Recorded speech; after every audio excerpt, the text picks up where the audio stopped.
primaire secondaire, écrit au ministre de l'Agriculture. On écrit. Pourquoi voulez-vous que je me souvienne de toutes les correspondances?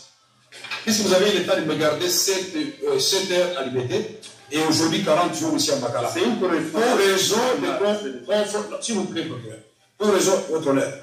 Je suis ici, c'est bien écrit dans les ordonnances, et même dans les mandats. Dans un premier temps, c'était 15 jours pour confrontation.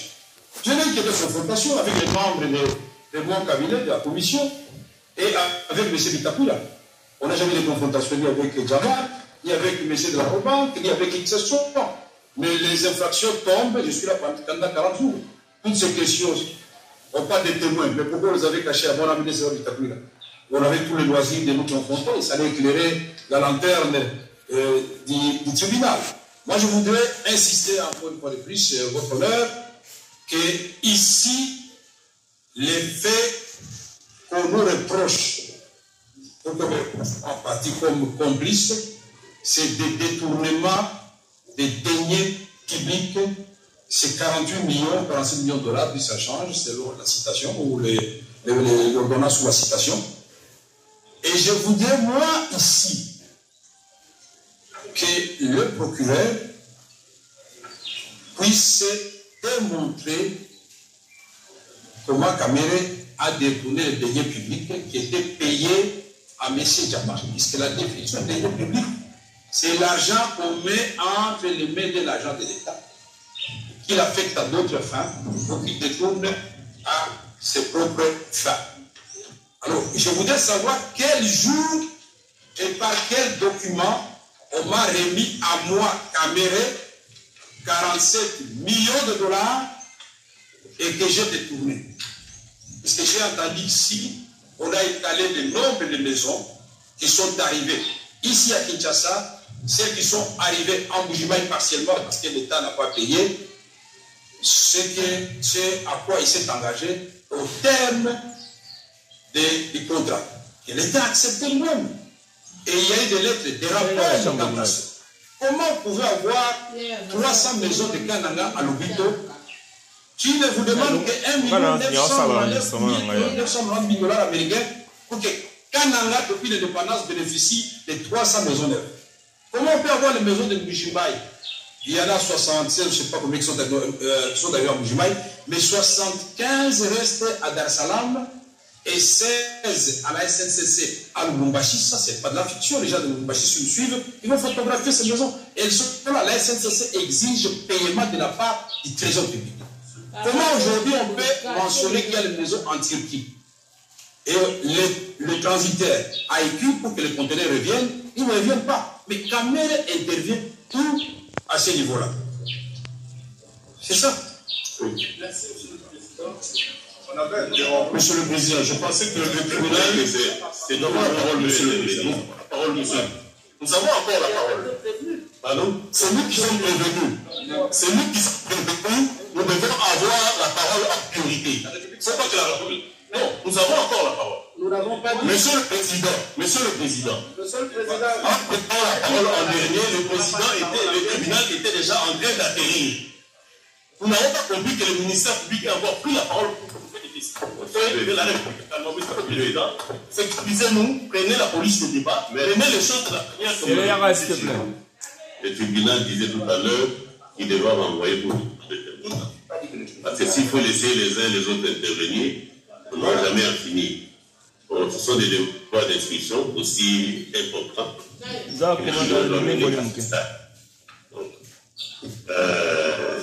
Jusque-là, nous avons le ministre Honoré Bitakula, l'adresse se trouve dans les dossiers. Il y a le directeur général AI,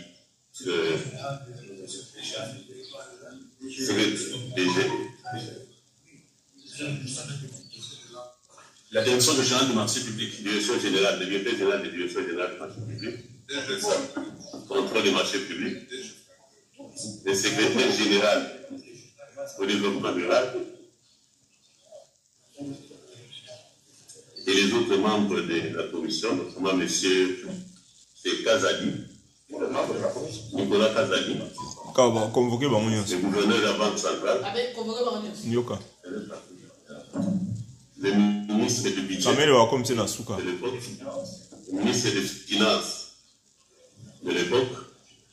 Tout ce que j'ai cité, monsieur le président. Monsieur le président, nous avons d'autres noms. Il y a des fractions par infraction. C'est infraction par infraction que nous évoluons. Les autres viendront, mais dans les cas de l'institution. Ah bon, ils sont moins de la Oui, oui. Monsieur le président. Monsieur le président. Donc, la République parle encore. Monsieur le président.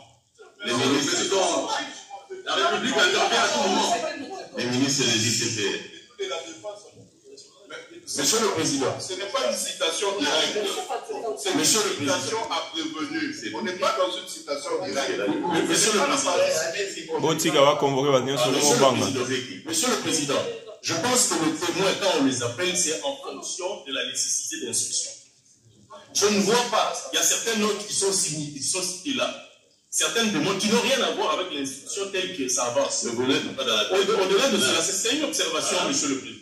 C'est une observation. Et la démarche du tribunal, ce n'est pas de votre pouvoir. Là, vous êtes en train de censurer la démarche. Il faut censurer jamais. Rien du tout ici. Il ne faut pas faire ça. Vous proposez qui?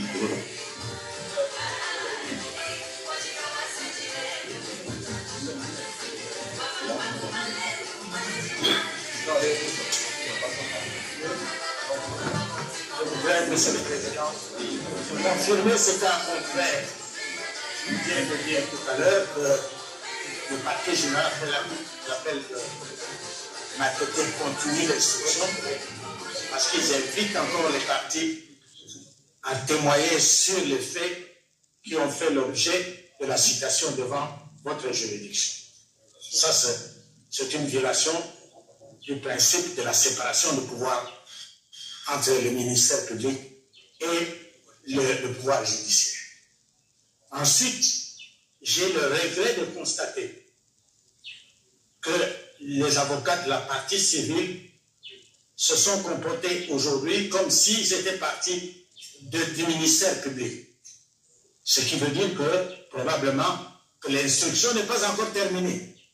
Alors, monsieur le président, il faut nous rassurer si, effectivement, l'instruction est terminée ou si nous avons encore à nous présenter ou le client est encore à se présenter pour éventuellement s'expliquer plus tard. Et en dernier lieu, M. Jamal voudrait absolument une descente sur le lieu au tribunal Tchatché pour que vous puissiez constater que d'abord, il n'a pas détourné quoi que ce soit, et ensuite qu'il est en train d'exécuter un contrat dont l'État est parti au procès. Bah, Et contrat, quand on exécute une partie de son contrat. Merci. Est-ce que vous avez des témoins ici? C'est là que nous en sommes. Si c'est pour faire des commentaires. Ce n'est pas pour des commentaires, monsieur le président, que nous intervenons. C'est jusque-là, notre client n'a pas encore de témoin qu'il a fait pour faire citer. Mais sa préoccupation demeure quant à la descente. Parce que tout à l'heure, nous avons suivi le ministère public qui a dit qu'il n'a jamais été contrat, alors que notre client dit qu'il est dans l'effectivité des commentaires. John Image a vu Ce n'est pas de commentaires, comme je dis. La position de notre client n'est pas celle de solliciter. YouTube a eu la diffusion en direct. On a 1000 abonnés. Oui, bien, monsieur le président, par rapport aux témoins, jusque-là, notre client vient de réfléchir et il a trouvé intéressant que vous puissiez faire revenir le commandant de la garde républicaine, c'est lui qui supervise, disons, c'est lui qui supervise les travaux, et de Konchachi, et puis le directeur du cabinet du conseil spécial du chef de l'État en matière de sécurité. Vous avez noté? Excusez-moi, par rapport au témoin, on peut aussi faire venir des gens qui exécutent le contrat, notamment le représentant des Encore et la société PAF. Ils peuvent venir confirmer qu'ils sont en train d'exécuter les contrats et les contrats existent bel et bien. Merci.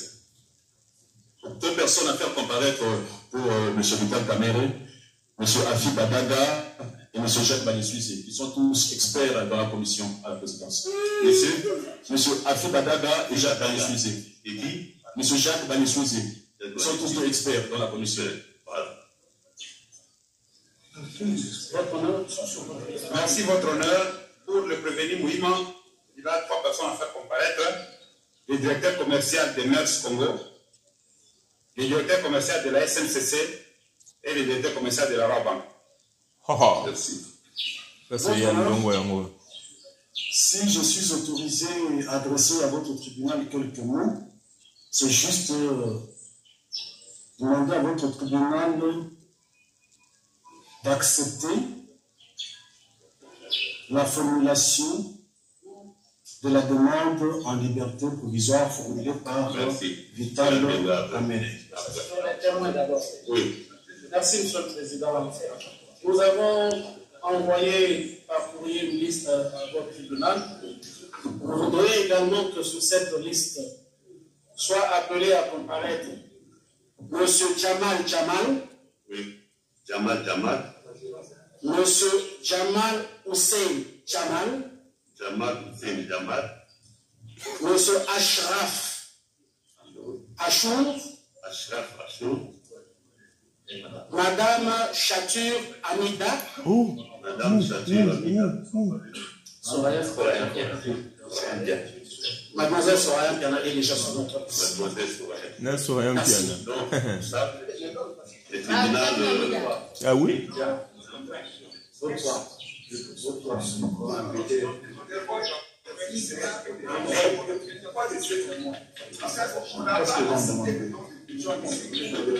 Maître, elle est ça.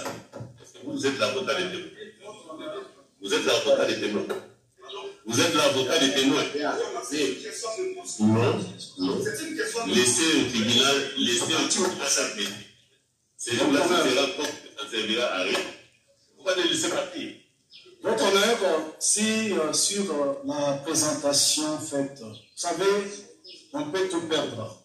La vie, la liberté, mais pas la dignité. Je pense que tout au long de l'instruction, aucune trace de l'instruction n'a fait naître la nécessité d'appeler en instance l'épouse de Vital Kamere. C'est quand même une façon de tenter de l'humilier. Qu'est-ce que la femme vient faire ici? Est-ce qu'on l'a cité tout au long de l'instruction d'aujourd'hui? Le besoin de l'entendre vient d'où? De quel acte, de quelle question posée? Quand même, on peut faire de la vie. La liberté, on est en prison, mais pas la dignité. Nous avons dit.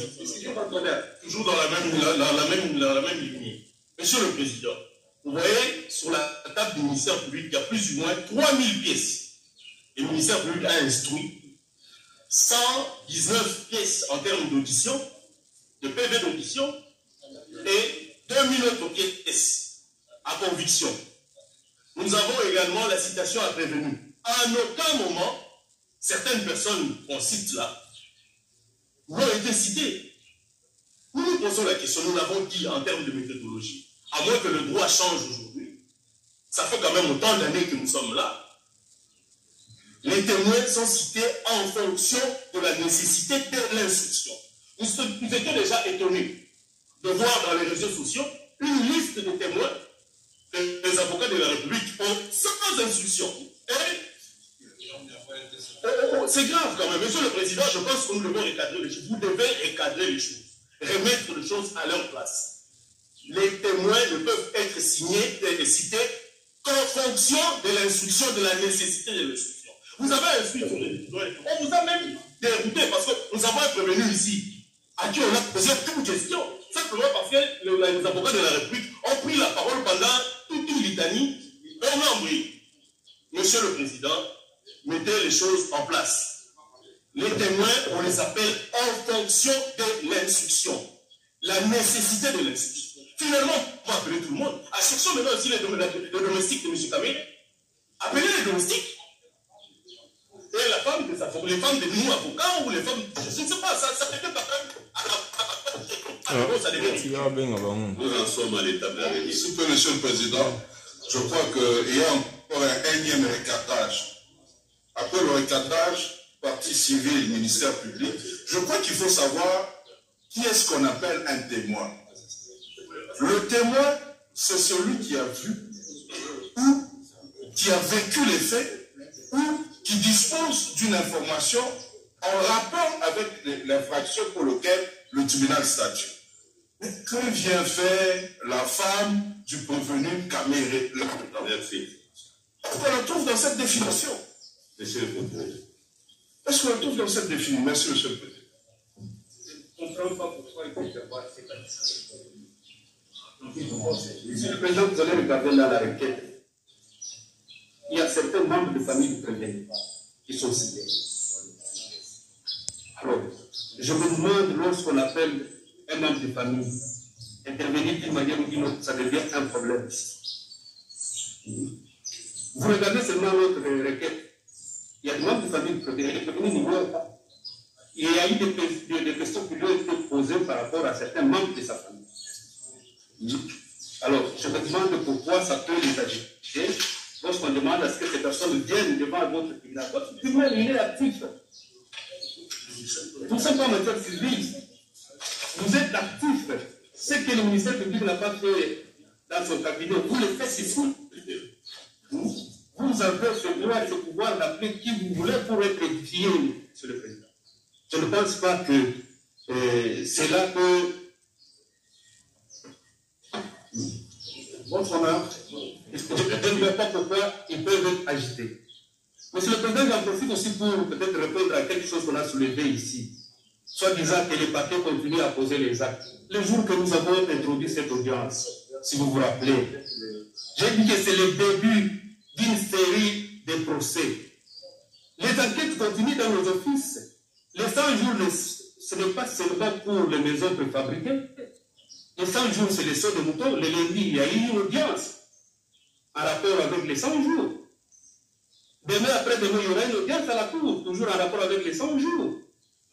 Comme vous ne dites pas ici comment le parquet continue à interpeller, ils vont interdire au parquet de continuer à poser les actes, alors que le parquet n'a pas encore fini tout le devoir d'enquête. Les dossiers, les autres, c'est les dossiers qui sont devant vous. Les autres dossiers continuent. Ceux qui viendront devant vous viendront ici. Ceux qui seront envoyés à la cour seront envoyés à la cour, Monsieur le Président. Je ne sais pas pourquoi la défense va s'agiter du fait que les parquets continuent à interpeller les gens. Je ne sais pas pourquoi la défense va s'agiter puisqu'on cite les gens qui vont venir témoigner ici. Monsieur le Président, je crois que votre tribunal doit avoir ce souci d'appeler tous ces gens. Ils viendront vous dire quelque chose qui va vous permettre de vous faire une conviction pour que vous puissiez prendre une décision qui convienne. Je dis, je vous remercie.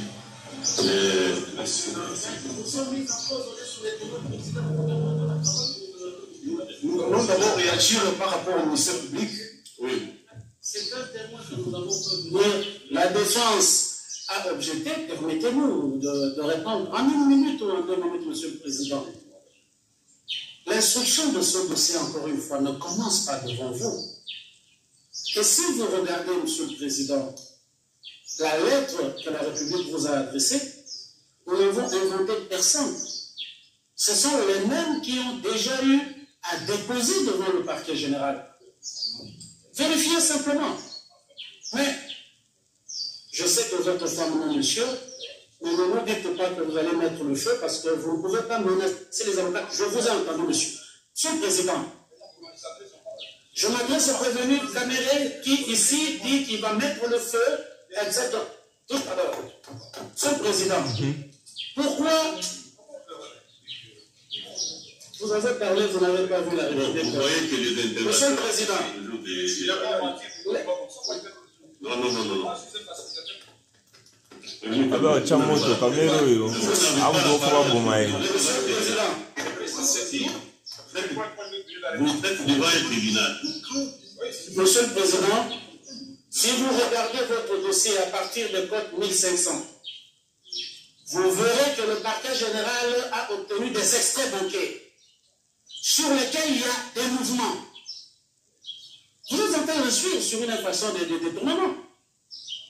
Donc, il y a des mouvements sur ces comptes-là pour lesquels la partie civile veut savoir. Et donc, demande à votre tribunal de faire citer Mme Chatur Abida. S'il y a des reproches à faire aux témoins, on le fera le moment venu, ce n'est pas à cet instant de la procédure. Donc, nous ne demandons pas ça dans le vide. Et si la défense veut qu'on mette à sa disposition ces procès-verbaux maintenant et ces extraits d'enquête, à la fois pour Amida et Souraya, mais ils sont disponibles dans le dossier de votre greffe qui est devant vous. Il ne l'a pas lu. Donc, maintenant, que si personne à témoin soit donnée et qu'elle vienne ici pour fournir des explications.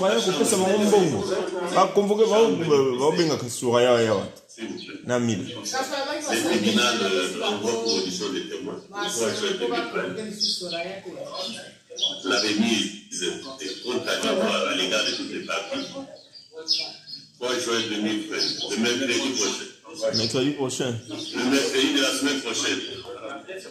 C'est comme une semaine. Si vous avez, vous aurez appris. Alors, nous levons l'audience publique.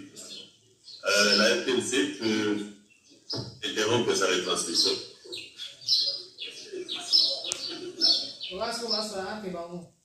Lundi 25